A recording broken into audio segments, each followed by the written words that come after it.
राजस्थान का सबसे प्राचीन मंदिर चंद्रभागा मंदिर झालावाड़ जिले के झालरापाटन में स्थित है। प्राचीन काल में मालवा नरेश चंद्रसेन शूकर के शिकार से शापग्रस्त होकर इस क्षेत्र में आए थे। वे कुष्ठ रोग से ग्रस्त हो गए थे। अनेक प्रकार के इलाज और दान्य पुण्य के उपरांत भी जब उनके कुष्ठ रोग सही नहीं हुआ तो किसी संत की आज्ञा से इस स्थल पर आकर भगवान शिव की आराधना में लीन हो गए। काफी समय बाद भगवान शिव की कृपा से राजा चंद्रसेन का भाग्योदय हुआ और तब यहां चंद्रभागा नदी प्रकटी, जिसकी पावन धारा में स्नान करने से वे पाप शाप मुक्त हुए थे। अति प्रसन्न राजा चंद्रसेन ने इस नदी को चंद्रभागा नाम दिया और इसके तटों पर एक सुंदर शिल्पकला से समलकृंत नगरी चंद्रावती बसाई, जिसे आज झालरापाटन के नाम से जाना जाता है। इसकी दो पंक्तियां आज भी इस नगरी के प्रवेश द्वार पर लगी हैं। चंद्रसेन के भाग्य ते प्रकट ही सुरसरी आए, यही कारण तिये नाम से भागा चंद्र कहाए। तभी से इस नदी का स्नान पवित्र व पाप शाप से मुक्त करने वाला मानने की लोक प्रसिद्धि चली, जो आज तक परंपरागत रूप से चली आ रही है। फिर प्रत्येक कार्तिक पूर्णिमा पर इसके तट पर भव्य प्राचीन मेला भी आयोजित होने लगा। वास्तव में चंद्रभागा झालरापाटन के निकट झुमकी गांव के पास से निकलकर उत्तर में झालरापाटन के निकट बहती हुई तथा चंद्रावती नगरी के तटों को छूती हुई पूर्व की ओर बढ़कर काली सिंध में मिल जाती है। इस नदी की उद्गम स्थल से काली सिंध में मिलने तक की लंबाई 14 किलोमीटर है। गरिमामय सांस्कृतिक आस्था के कारण यह पवित्र और पापनाशिनी रूप से दूर दूर तक लोक आस्था की केंद्र है। इसके तट पर तीर्थ नगरी भी है और धार्मिक आस्था के लोक मेले भी। इसी पवित्र नदी के दक्षिणी ओर उत्तरी तट पर बसी चंद्रावती नगरी आज भी अपने अप्रतिम शिल्पकला सौंदर्य के कारण देश भर में प्रसिद्ध है।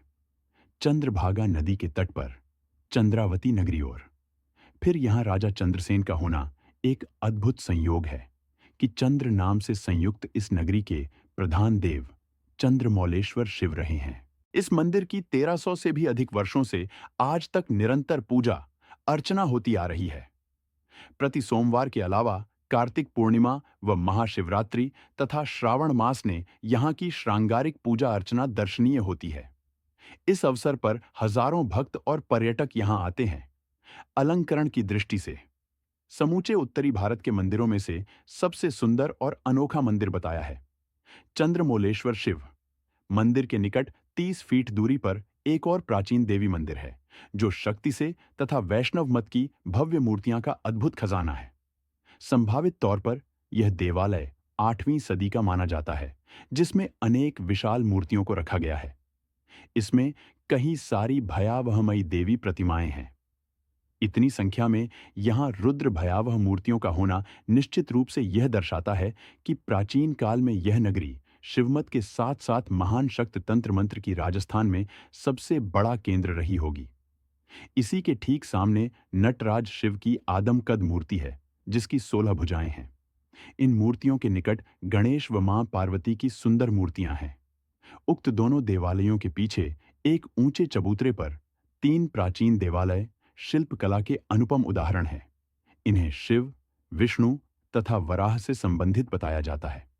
चंद्रमौलेश्वर मंदिर के दक्षिण पक्ष में, जहां चंद्रभागा नदी प्रवाहित है, वहां एक प्राचीन और सुंदर सहस्त्र शिवलिंग पर्यटकों को सहज ही आकर्षित करता है। यह शास्त्र शिवलिंग वर्षों से सुपूजित एवं देशी विदेशी पर्यटकों के प्रमुख आकर्षण का केंद्र है। इसी के आगे अनेक सुंदर घाट बने हुए हैं, जिनमें रानी घाट सुंदरता के लिए है।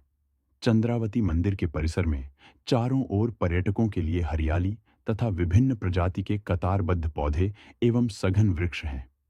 इस प्रकार चंद्रावती नगरी की चंद्रभागा नदी तट प्रवाह देव मंदिर तथा हरियाली पर्यटकों को आकर्षित करने के सामर्थ्य रखते हैं। इस नदी के तट पर स्थित विशाल चंद्रभागा मैदान में प्रतिवर्ष कार्तिक पूर्णिमा की सुनहरी सर्दी में आयोजित होता है, जो राजस्थान और मालवा के मेलों में सबसे लंबी अवधि तक चलने वाला मेला है। यह मालवा प्रदेश के 3 बड़े धार्मिक सांस्कृतिक प्राचीन मेलों में से एक है। आज भी चंद्रभागा नदी के तट पर लगने वाला यह मेला कार्तिक पूर्णिमा के स्नान से आरंभ माना जाता है। कार्तिक चौदस की रात्रि से ही नदी के तट पर हजारों महिलाएं कार्तिक गीत गाते हुए एकत्रित हो जाती हैं।